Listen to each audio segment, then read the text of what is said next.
This podcast details true crime cases. It contains adult themes and may contain descriptions of violence.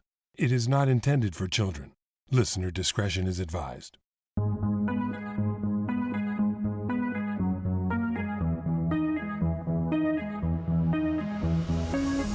Thank you for joining me for episode number 220 of Once Upon a Crime. You who have been listeners of this podcast for a while know that Halloween is my favorite holiday. Part of the reason for this is because there's no pressure to give gifts, no fancy dinners that take you all day to prepare, 20 minutes to eat, and hours for cleanup, and you don't even have to invite your problematic relatives over. Nope, all that's required is to maybe purchase a bag of premium candy for trick-or-treaters and keep the porch light on. Even decorating your house or wearing a costume is optional, but of course adds to the fun. To me, the best part of Halloween is the opportunity once a year to immerse ourselves in things that may be considered outside of the norm. It's a time when we're free to embrace the shadow side of ourselves and indulge in all that's dark and morbid, even if just for a little while. Unless, of course, you're a true crime podcaster. Well then, every day is Halloween. One way that we indulge in the dark and creepy at our house is by going full Griswold with our outdoor Halloween decorations. Last year, we added a 13-foot skeleton and special lighting. This year's additions include zombies, sound effects piped through outdoor speakers, and if you look in our front window, you'll see a number of really strange things going on inside, from dancing skeletons to the undead rapping on our windows, beckoning you inside. It's pretty cool. But even those of us who go a little over the top to entertain and/or scare trick-or-treaters on All Hallows Eve, the decorations I'll describe in this episode were discovered to be a real-life horror show once it became clear that actual victims of violent crimes and tragedies were part of the display. I've titled this collection of true-life horror stories, Creepy AF Halloween Tales. You may want to listen with the lights on.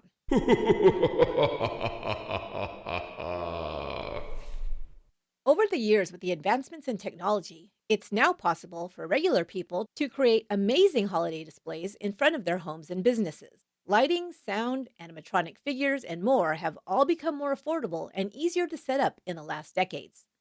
Some who love to get into the holiday spirit have taken advantage of this and created elaborate and even realistic displays to share with friends and neighbors. Christmas, of course, is the holiday when many people light their homes and decorate to the hilt. But Halloween comes in at a close second. In years past, I've seen one person in my town create a full-scale replica of Alfred Hitchcock's The Birds movie scene in their front yard, complete with a bloody shattered phone booth with carcasses of crows and other fake birds smashed into its glass walls. It was truly awesome and very imaginative. And of course, there's no shortage of ghosts, witches, vampires, mummies, and zombies to be found decorating porches and lawns in October. Because these types of morbid decorations have become commonplace and more sophisticated, sometimes it can be hard to tell just what is real and what is fake. This, you may be surprised to learn, has led to some bizarre and tragic circumstances. These first two stories I'll detail for you are not based on crimes, but tragic events. The events of the first case unfolded one morning, 5 days before Halloween in 2005. In the town of Frederica, Delaware, as people made their way to work and school, some noticed what they assumed was a homemade Halloween display. Upon observing what appeared to be a life-size mannequin hanging high up in a tree, some may have thought it was overly morbid or even in bad taste, as it had been placed in a residential neighborhood and could clearly be seen by people driving past and walking down the street. The road was a busy one, so several people saw the hanging figure early in the morning of October 26th. But being so close to Fright Night, it was easy to dismiss what they observed as a dummy strung up in a tree simply to add to the macabre spirit of Halloween. But later that morning, perhaps when the sun had fully risen in the sky to reveal the figure more clearly, police began receiving reports of a body suspended from a tree. When officers arrived around 11 a.m., it was determined that it was not a Halloween prop that people had seen, but the body of a 42-year-old woman who had tragically decided to end her own life in a very public way. A noose made out of rope was thrown over a tree branch 15 feet in the air, where the poor woman had hung herself. It was determined that she had most likely died sometime overnight or in the early hours of the morning when she was discovered. State Police spokesman Jeff Oldham reported that the deceased lived a quarter-mile from where her body was found. She was not named out of respect for her family's privacy. Although such a shocking event seems almost unthinkable, it was repeated a few short years later when another body was mistaken for a Halloween display. But the horrible truth would not be discovered quite as quickly the second time.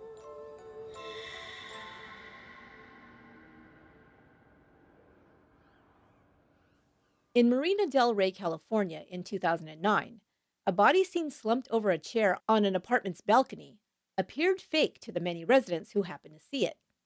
Or perhaps because actually observing a dead body out in the open seems so unlikely to us that we automatically dismiss the notion out of hand. That is perhaps what occurred over 1 week in October, when dozens of residents living in a 3-story apartment building saw the body of their neighbor, 75-year-old Mustafa Mahmoud Zayed. His body remained lying across patio furniture on his balcony for 5 days as residents came and went from the building. He had been shot once through the eye. The Los Angeles County Sheriff's Department reported that Mr. Zayed lived on the 3rd floor of the 800-unit complex located on the 13900 block of Bora Bora Way. The body had first been observed on October 10th, but not reported until an acquaintance of the deceased showed up at Mr. Zayed's apartment and found the decomposing body. A week later, after an autopsy was conducted, the county coroner determined the cause of death to be suicide. A suicide note was also found at the scene, officials reported. It was further determined that Mr. Zayed had probably died sometime on the Sunday of the previous week. A few neighbors who were interviewed by police recalled hearing a popping sound on Sunday.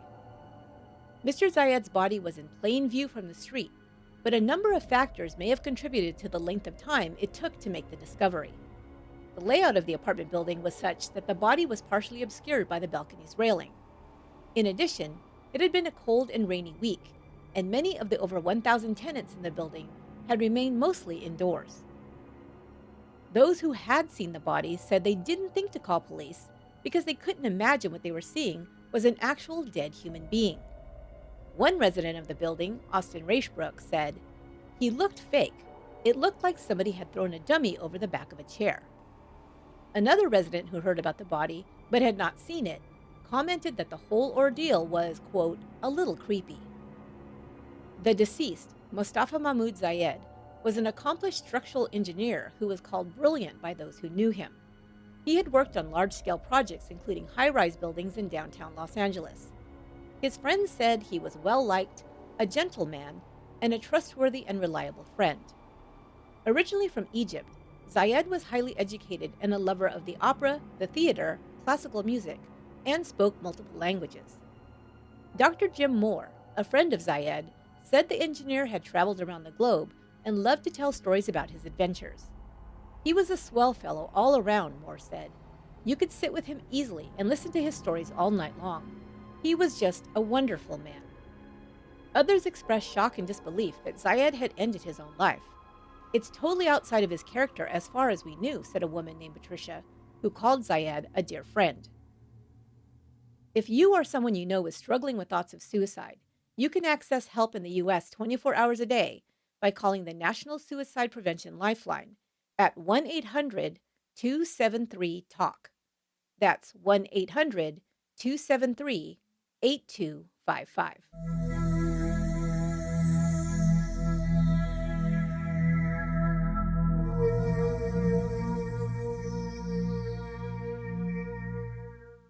I'm someone who, when I give a gift, I really want it to be special.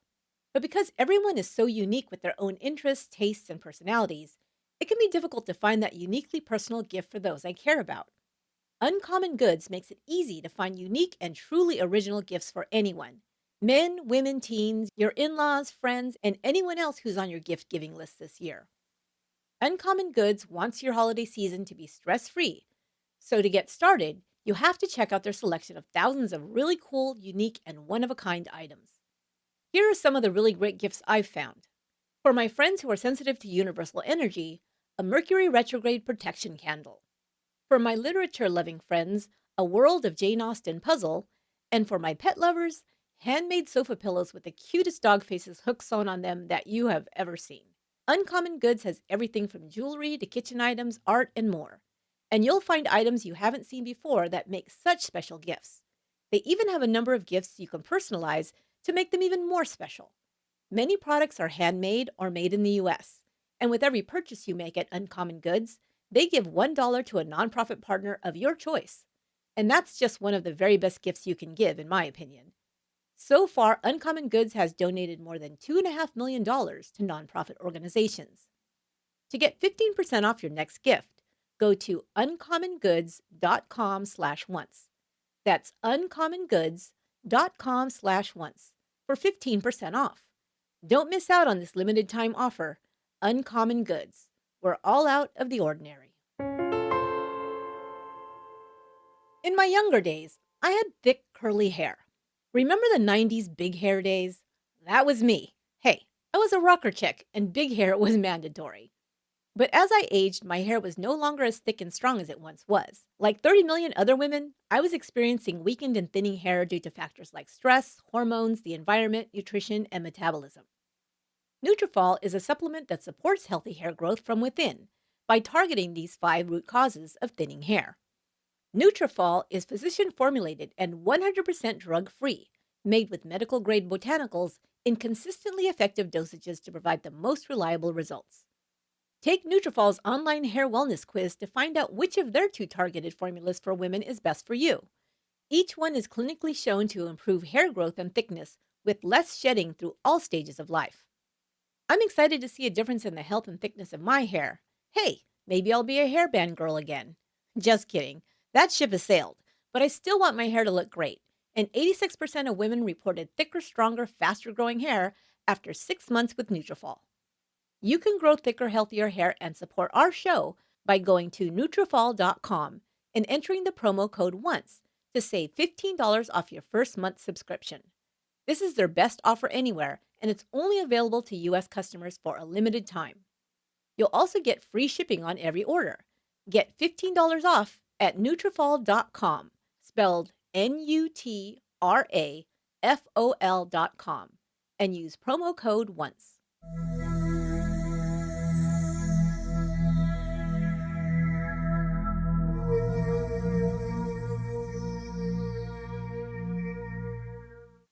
In this next story, the bizarre circumstances of a violent crime led to a grisly discovery that at first appeared to be a Halloween prank.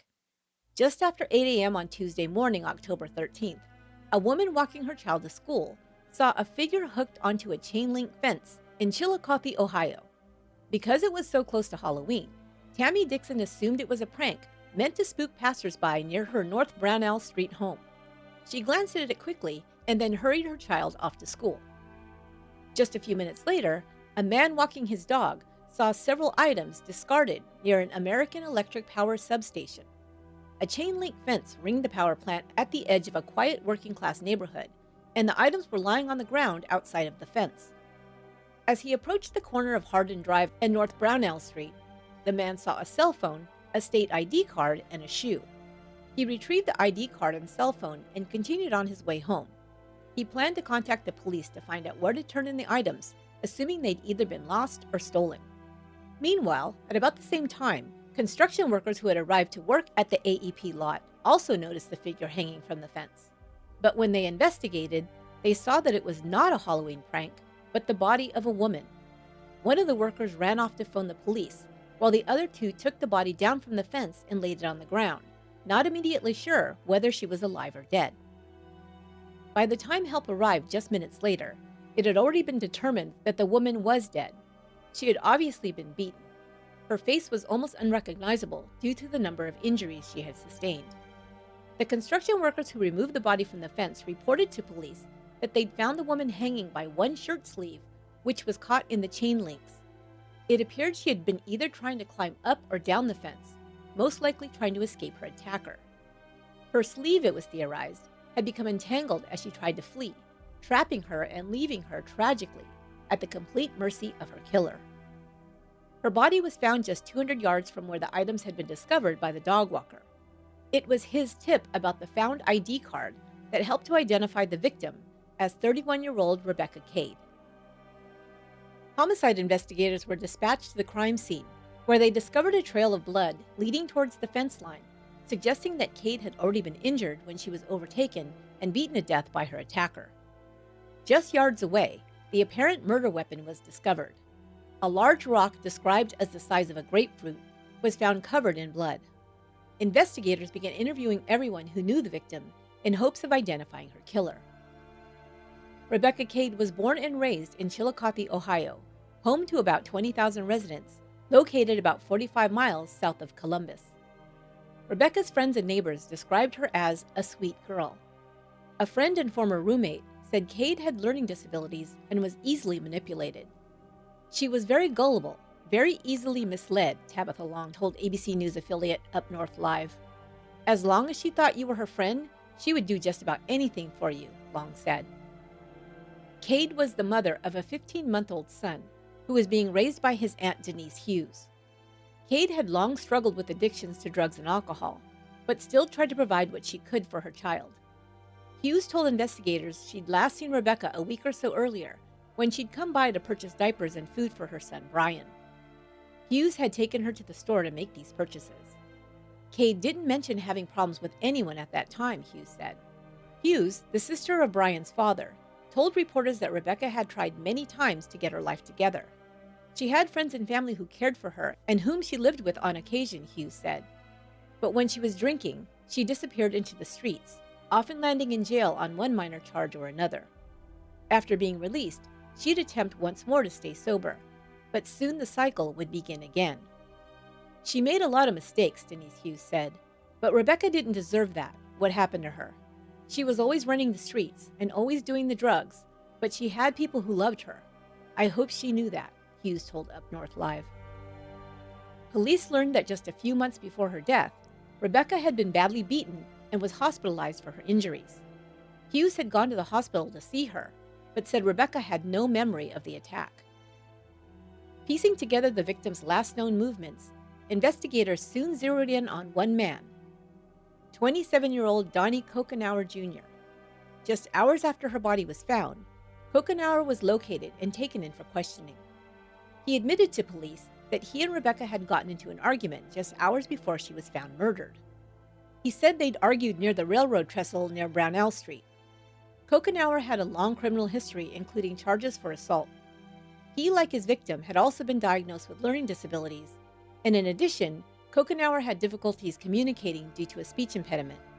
Investigators, however, soon announced Kokenauer as their murder suspect after reviewing the evidence. A blood trail led from the street and to the fence line where Cade's body was found. Investigators suspected she had been injured most likely by a blow to the face. She then ran, but was stopped by the 6-foot-tall chain-link fence. She attempted to climb up and over the top in a desperate attempt to escape, but just a few feet up, her shirt sleeve had caught on the fence, rendering her helpless. It was just another incident of bad luck, in what must have seemed to Rebecca like a lifetime filled with misfortune. The petite, dark-haired woman, who stood at just a hair over 5 feet tall, dangled helplessly on the fence, unable to reach the ground nor climb up it. Investigators believe Kokenauer was still angry at whatever they had fought about, and seeing the object of his ire trapped, had picked up a large rock and begun striking her repeatedly. Still, she attempted to fight off the attack until her last breath. Defensive wounds were noted on her hands and arms. An autopsy would determine the cause of death as blunt force trauma to the head. Kokenauer then dropped the rock and walked home, where he showered and attempted to discard his bloody clothes. He was picked up by police soon after, and the clothing was later recovered. Police only determined that Rebecca and her killer were acquaintances, but did not specify how they knew one another. Kokenauer was arrested and his bail was set for $2 million. He was placed under suicide watch at the Ross County Jail. But this case would not be as cut and dried as it would appear. I'll give you the rest of the details right after this short break.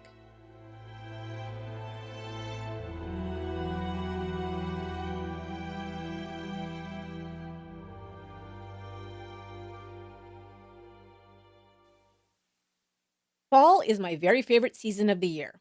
I love it when the air becomes crisp and leaves begin to fall. I love to grab a big cozy blanket, put on my most comfy lounging clothes, and curl up with my favorite pastime, best Fiends. Best Fiends is the match 3 puzzle game with over 100 million downloads and counting. That's because Best Fiends adds new challenges and new themes every month and cute new characters to collect all the time. It challenges and engages your brain. I lose track of time while I'm moving up new levels, collecting more characters, and pulverizing those annoying slugs. I'm still advancing up levels, and no two games have ever been the same. And there are literally thousands more puzzles to solve, so I'll never run out of fun. There are new challenges and new cute characters to collect every month. Right now, I'm enjoying the Halloween themes with my Best Fiends dressed up in their costumes. There's so much to love about this game. Check out Best Fiends and let me know if you love it too. Download the 5-star puzzle game Best Fiends free today on the Apple App Store or Google Play. That's friends without the R, Best Fiends. Donnie Kokenauer Jr. was indicted on 1 count of murder less than a month after Rebecca Cade's body was found in October 2015. His attorney, James Bulger, claimed that Kokenauer had suffered from serious brain damage due to a drug addiction that began when he was just 10 years old. Bulger told the court that his client was unable to understand the charges against him and could not assist in his own defense. The judge agreed and found Kokenauer not competent to stand trial. He was sent to a psychiatric facility for observation. After being evaluated at the Timothy B. Moritz Forensic Unit, Kokenauer was diagnosed with a speech and sound disorder, antisocial personality disorder, and substance abuse disorder. He once again was found incompetent to stand trial and was ordered to receive additional treatment and prescribed medication. Finally, in August 2016, Kokenauer was found competent to stand trial. A psychiatrist testified that away from drugs and alcohol, the defendant had, quote, improved his ability to function, end quote. He also testified that Kokenauer now understood the charges he was facing and the seriousness of the crime he was accused of. Other details of the crime were revealed when the trial finally began in April 2017. The extent of Rebecca Cade's injuries were detailed for the jury. In addition to being beaten with a rock, she had also been stabbed in the face, neck, and head. The defendant took the stand and admitted he'd had sex with Rebecca the night before she died. He also admitted that they had argued.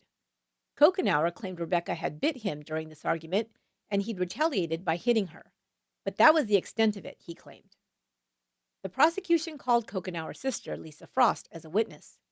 She testified that her brother had shown up at her home that evening in muddy clothes, covered in blood. He'd said that he'd fought with Rebecca and, quote, thought he might have killed her, end quote. His sister allowed him to take a shower while she bagged his bloody clothing, which was later discarded in a dumpster. She also admitted on the stand that she'd initially lied to the police when first questioned.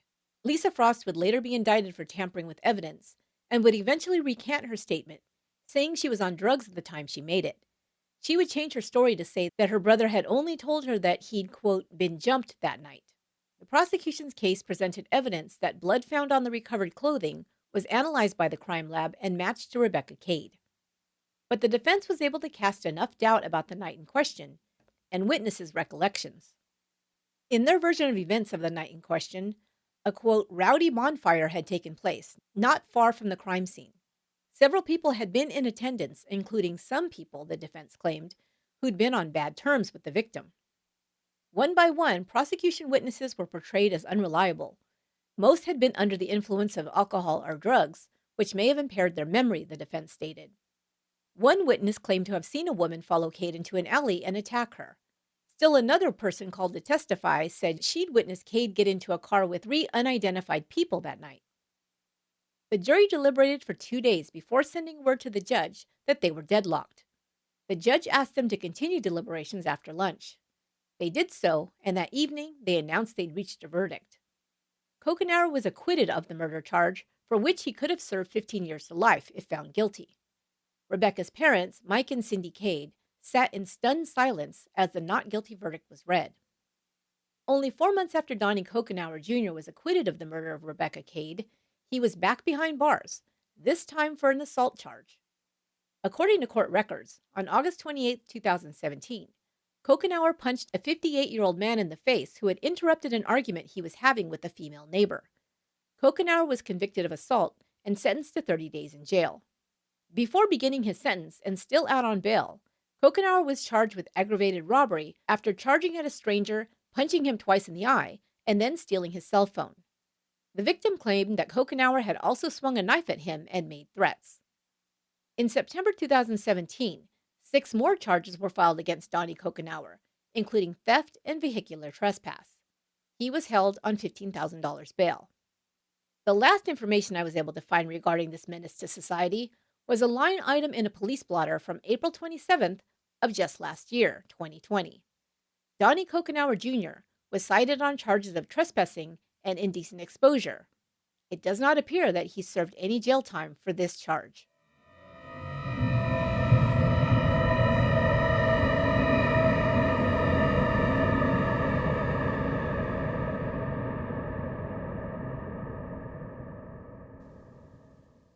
Okay, one last really bizarre story regarding a corpse mistaken for a prop.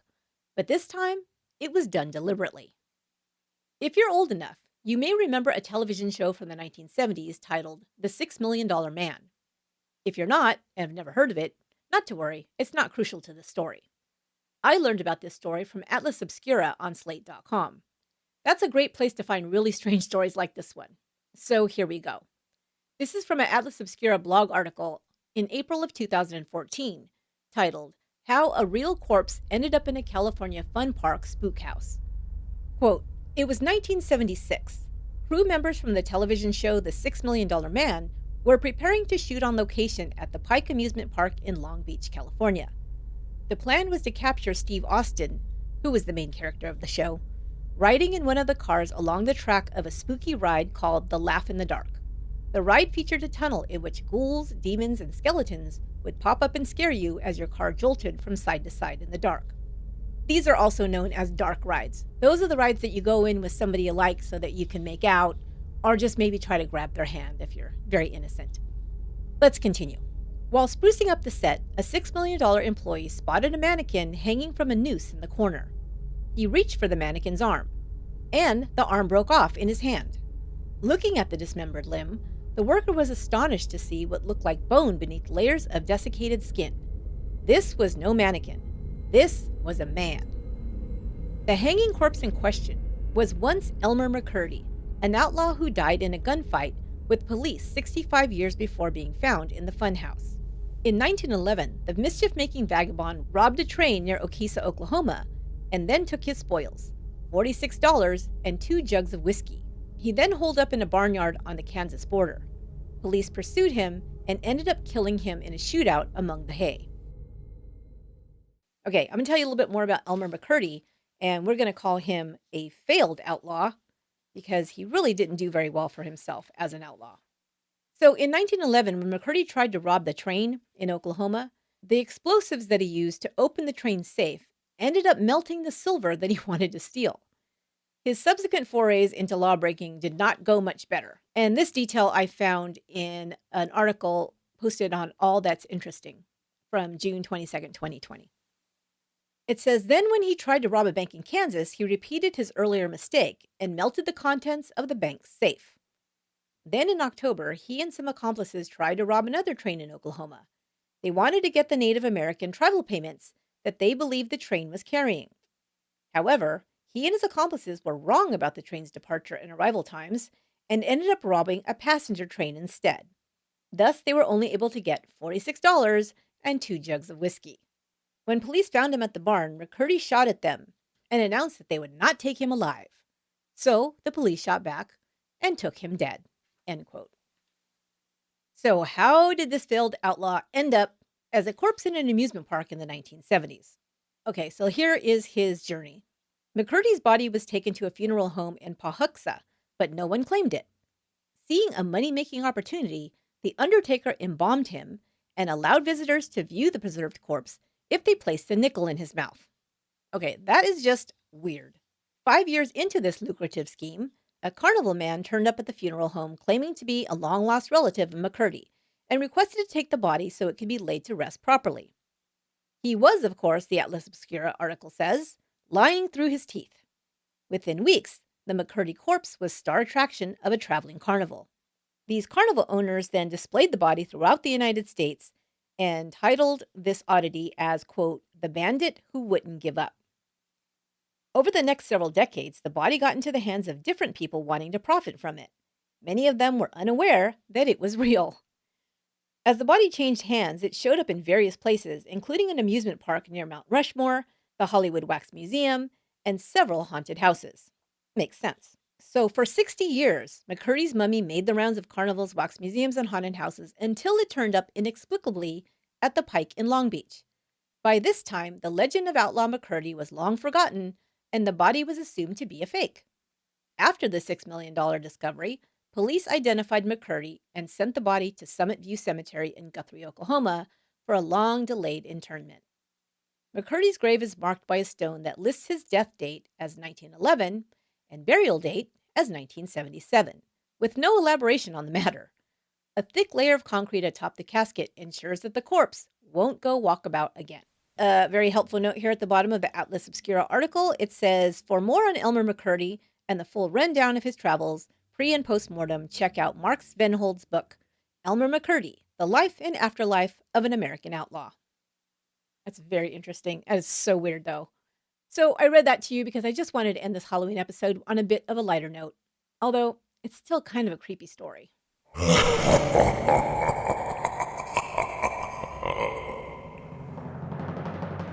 That will do it for this episode of Once Upon a Crime, and that will wrap up Spooky Month, except for Patreon members. If you're a patron, you'll get to hear one more Halloween-y type crime story. I'll tell you all about a case called The Witchcraft Murder Plot. Don't miss it. It's pretty crazy, and you've probably never heard about it before.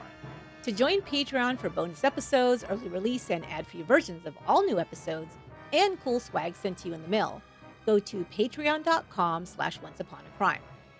That extra episode will release on Halloween week, and for everyone else, I'll see you next on November 1st, the Day of the Dead, with a new series for November. We're continuing our tradition at the end of each year to pull out a few listener suggestion cases to cover. I can't wait to dig into these with you. Make sure to subscribe or follow the podcast on your favorite podcast app so you don't miss it. And don't forget to follow us on TikTok. I'll be sharing a video of my over-the-top Halloween display, so you'll want to check that out. I might also give you a peek at my Halloween costume. Hey, I'll show you mine if you show me yours. I'll be posting a Show Us Your Costumes link on the Facebook page. Get links to all our social media in one place, our website, truecrimepodcast.com. Once Upon a Crime is written, produced, and edited by me, Esther Ludlow. Research, production assistance, and audio editing for this episode was courtesy of Lorena Garcia. Until next time, be good to one another and stay spooky.